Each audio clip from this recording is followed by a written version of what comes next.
Hi everybody, this is Osprey from mychartcoach.com, and in this video we are going to take a look at the semiconductors. Okay, so they've been under big pressure. As you can see here in futures trading tonight, the Nasdaq is holding up here. It's trying to find some support. Just everything's pretty flat right now, just down fractionally. Okay, so let's take a look at SOXX. This is the semiconductor ETF, and yeah, as you can see, it's been cooling down. RSI and Fasto are both below 50. Check out the bear cross here. When the red line minus DI crosses over the black line ADX, it signals the bears are heating up.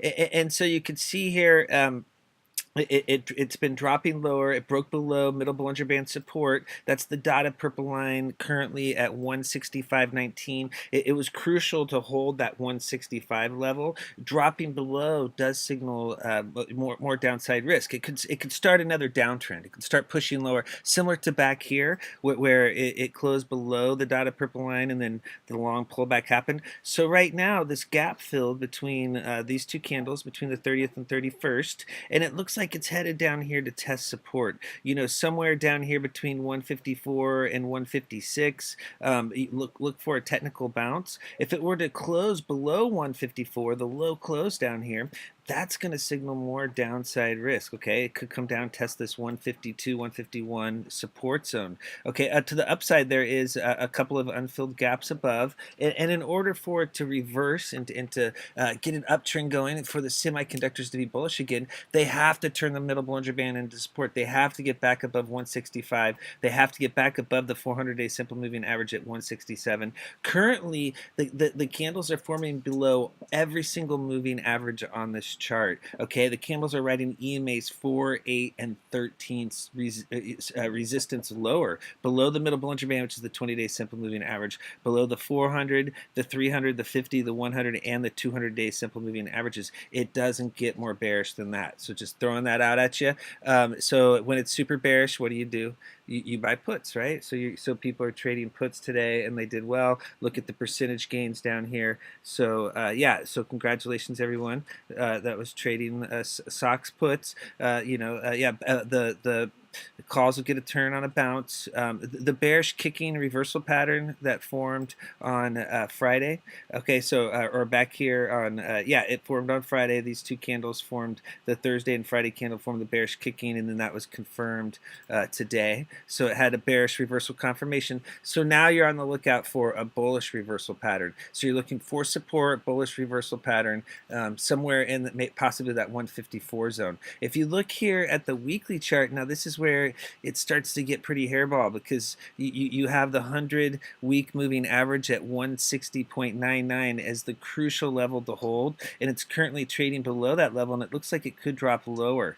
So if that 100-week moving average, which it's been trying to hold for the last 4 weeks, if that level did turn into resistance, it could signal a pretty big drop lower. It's going to be all about holding, like I just said, the 154 level, that 154, 1225, because that was the low close in October. It bounced off of that level in October, and that's where it ran back up to EMAs 4 and 8 on the weekly chart. Now if the 100-week moving average remains resistance, the downside risk is it could retrace down to that 200-week moving average at 126. I mean, that would be one heck of a pullback, but that would be the downside risk. That's where the bears would try to take it. Right now, it's in a very strong downtrend. When there was a close on this candle in October below the middle Bollinger Band and below the 50-week moving average, that signaled downside risk, and it's been heading lower ever since until the EMA 4 at 163.80 turns back into support, the pink line. The bears are going to be in control. Okay, so let's take a look at the 15-minute chart. So let's say it does start bouncing. The level that it has to get above on the 15-minute chart is 160. That's the middle Bollinger Band. If it can turn 160 into support and then get back above this high close in the sideways channel here, about 160.50, just above that level, then it could get moving. And then what has to happen, it has to turn this green line at 163, the 50 simple moving average, back into support. Once the 20 and 50 are back into support, then it could try to get a push higher. The top moving average is the 200 simple moving average at 167. You know, stocks are not fully bullish until they're back above all the moving averages in the 15-minute chart, right, in EMA 4 support higher. So it does have a lot of work to do. There will be some nice room to bounce for short cover rallies, but right now the signal is more downside risk. If you see it trading above 160, then look for a run up to 163. That would be a profit-taking zone if it failed to break. And then, yeah, if it got above that, then it could possibly fill the gap between the 12th and the 9th, between Thursday and Monday. Okay, if you look at SOXL here, this is a semiconductor bull 3 times, and so this is 3 times SOX move. So if you know, SOX was down 4%, then SOXL would be down 3 times that. So it was down 13%. So the 3 times can work for you if you've got the trade correct, but it can also work against you if you called it wrong. And so, yeah, so with it being down 13%, the way to go was trading the puts. And so down here we've got put options that were up nicely. Yeah, you could see that they were up, you know, 200%, 100%. If you check it out here for SOXX, you know, it had actually, you know, had one contract that actually returned even better gains. I mean, the volume was still pretty light on the volume, but yeah, it's interesting that you know, you're not necessarily going to get 3 times the bang for your buck in the options. So sometimes you want to go with the volume. XOXL had great volume, you know, better volume than SOXX here. So there's a little better volume, and so yeah, it's just a matter of what you want to go with. Yeah, no matter, regardless, you know, loading puts was the call. You know, riding the semiconductors lower, and so yeah, what we have here is a break back below that middle Bollinger Band, currently at 105.78, and so that level needed to hold. You could see it was really working hard trying to turn it into support, and so breaking today, that does signal downside risk. It did fill the gap between the 30th and the 31st, and now it looks like it's heading lower. And so what you're looking at now is this support level from down here, this low close on the 29th. Basically, it's got to hold. It needs to hold the 86 level. If 86 were to break, then it could come down here, you know, drop below and test that 82, 81 support level. Keep in mind, you know, there are the 3 red candles in a row, so it is pushing to the downside. But yeah, until it gets back above EMA 4 at 102.64, it signals the bears are fully in control. Once again, this is trading below all of the moving averages, riding EMAs 4, 8, and 13 resistance lower. That's when you want to be short. That's when you do not want to be long. Okay, and if you do play a bounce, it's just the technical short cover rally until that middle Bollinger Band on the daily chart turns back into support. So yeah, so you want to be a bull, and you're like, I don't like to freaking, you know, I don't want to be shorting stocks or whatever. I don't want to be buying puts. And so one way you could do that is through an inverse ETF. And so you have the semiconductor bear 3 times. And so this is ticker symbol SOXS. And so if SOXX is down 4%, SOXS is going to be up 3 times that. And so this was up 13% today. So it does the inverse of whatever SOXX is doing. And so yeah, so when SOXX is dropping, you can go long, you could be bullish XOXS, and you could get the upside potential. 13% gain is a great gain for the equity. I mean, it, you know, yeah, so the options returned, you know, 10 times that, but still, if you just want to trade the common, this is still a nice vehicle to be able to trade when the market is heading lower. So look at the chart here for SOXS. It had a really bullish close. It closed above the middle Bollinger Band and the 300-day simple moving average. If both of those levels hold, a new uptrend could begin. Okay, so this is the much better looking chart, right?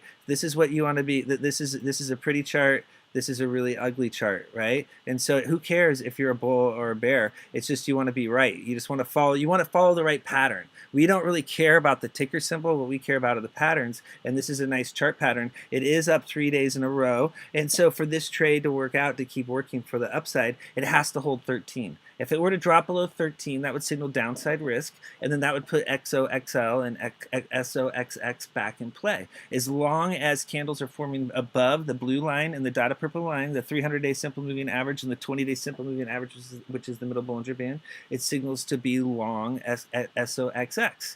And so what looks like it could happen if those levels do hold, it could possibly retrace up to this 1450 level. If it gets past that, you've got this 1425, 1430, and then really it's all about the high close there on the 30th, which is right around 1580. A run back up to the upper Bollinger Band, which is the top of the bullish upper Bollinger Band channel. Today, the close back above the middle Bollinger Band does put the share price back in that bullish upper Bollinger Band channel. What happens when you're in a bullish upper Bollinger Band channel? Well, I'll show you. The last time it was trading below the middle Bollinger Band down here, the beginning of October, and then it traded above. Look at the run that followed. Okay, so it traded below the middle Bollinger Band for the first time since it broke above. The first week of October was right here in this red candle. Today is the first day that it closed back above. I'm not saying necessarily it's going to run like this, but I'm just saying this is a nice chart setup, and that's what we do. We follow the charts, you know. And so, yeah. So what do you do if you want to trade the options? Well, then you would trade SOXX call options. Check out the nice percentage gains, you know, 240% gain, 100%, 140. I mean, that's a nice that's a nice day for anybody. Okay, so yeah, so that's a good, this is a good vehicle. So you could go with the common, or you could go with the options. Both ways are winners. Okay, if you look at buy semiconductors on the dip at Yahoo, you could check this out. It's an article that was at today. Yeah, it talks about 3 semiconductors that you should keep an eye on. And so let's take a look at the charts real quick. It's MLNX, CREE, and INTC. This is what SOXX is recommending as the ones to be looking at right now. And so yeah, SOXX is a very credible website. And so and yeah, we'll see what they can. We'll see how these charts look. Let's look at MLNX here. So yeah, so this has a really nice uptrend going. Check out how the candles have been riding EMA4 support higher. They've been riding above 91.60. Today there was a close just below that level, and so what that is telling us is that the chart could finally break down for the first time since it had a close above the middle Bollinger Band on the over here back in the in October. And so what could happen now with the close below EMA4 is the candles could pull back. And so if EMA 8 at 89.54 breaks, you could see a drop down to 86.78. Even though this might be the good one to be in, if the semiconductors keep pulling back with the way ETFs trade, they will bring you know, the cream will come down too. The ETFs will bring everything down. And so right now, if it does start trading below EMA4, that would put that would make put options in play for a possible trade. Just keep in mind,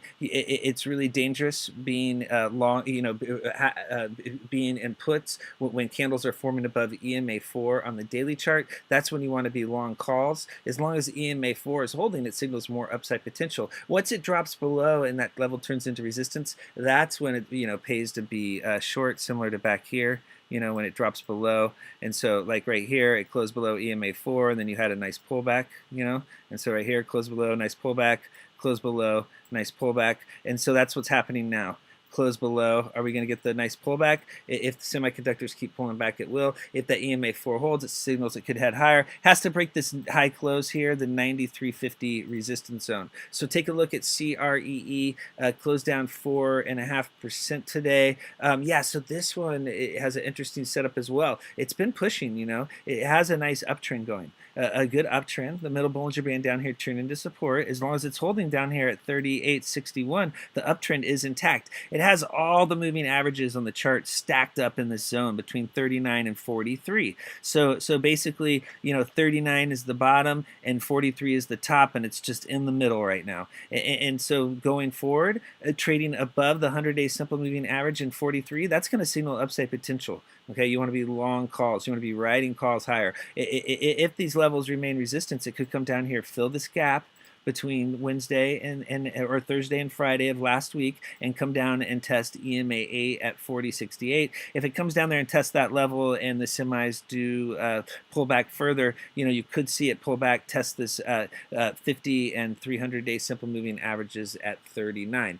So really, to go long on this type of setup, a lot of times it pays just to wait for that break above resistance to signal that it wants to head higher, and then you would use that 100-day simple moving average as your stop loss level. It has to stay above that level. If those levels are resistance, it's going to signal consolidation. Okay, let's look at Intel for the last stock in this video. And so this is a top dog, right? This is being pulled back with the CREE and Intel with affiliation with Apple. With the bad news with Apple today and having their potential reduction in demand, and so that's putting really hurting the sector. And so this could get ugly here if it fails to hold support. Right now it's still above 50 on RSI. If it can hold 50, that would be good. If it drops below 50, that's going to signal it's heading lower. Look what happened the last time it was above 50 and then it dropped below.